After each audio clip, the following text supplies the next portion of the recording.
అందరికీ నమస్కారం అండి. ఈరోజు మేఘ సందేశం సీరియల్లో అయితే పూరి అయితే పూరిని ప్రేమించటం లేదని అయితే పూరి ఆత్మహత్య అయితే చేసుకుంటుంది. ఇది చూసిన భూమి అయితే పూరిని కాపాడైతే ఇంటికైతే తీసుకొని వస్తుంది.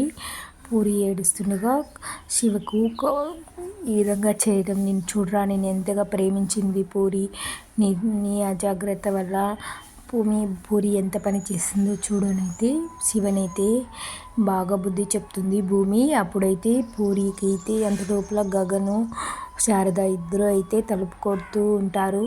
తలుపు కొట్టినా కూడా తలుపు తీయరు. కానీ భూమి అయితే నువ్వు రూమ్లో దాక్కో, పూరికైతే చెప్పిస్తుంది. నువ్వు ఆ కళ్ళు తిరిగి పడిపోయినానని చెప్పు, అంతే, ఇంకేం చెప్పు బాగా, నీకు శివకి పెళ్లి చేసే బాధ్యత నాది అనేసి అయితే హామీ ఇచ్చి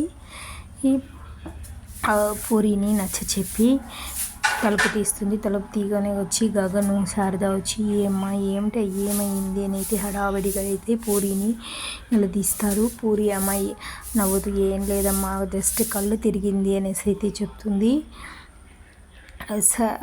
ఉదయం అందుకు భూమి అంతలోనే ఉదయం నుండి ఏమీ తినలేదు కదా, అందుకే కళ్ళు తిరిగింది బావా, నేను చూసుకుంటాను, వాటిని ఏమైనా తీసుకొని రానా అంటాడు. గగను వద్దులే, నేను ఉంటాను కదా, నేను చూసుకుంటాను, మీకు వేరే పనులు ఉన్నాయి కదా, వెళ్ళి చూసుకోండి బావా అటనేసి అయితే గగన్ని ఒప్పిస్తుంది. గగన్ అయితే భూమి జాగ్రత్తగా చూసుకో, నీ ఫోన్ ఎక్కడుందో చూసుకో, ఎన్నిసార్లు ఫోన్ చేసినా తీయడం లేదు, పూరిని జాగ్రత్తగా చూసుకో, కేర్ఫుల్గా ఉండు అని చెప్పేసి అయితే శారదాన్ని తీసుకొని అయితే తన పని చూసుకోవడానికైతే వెళుతారు.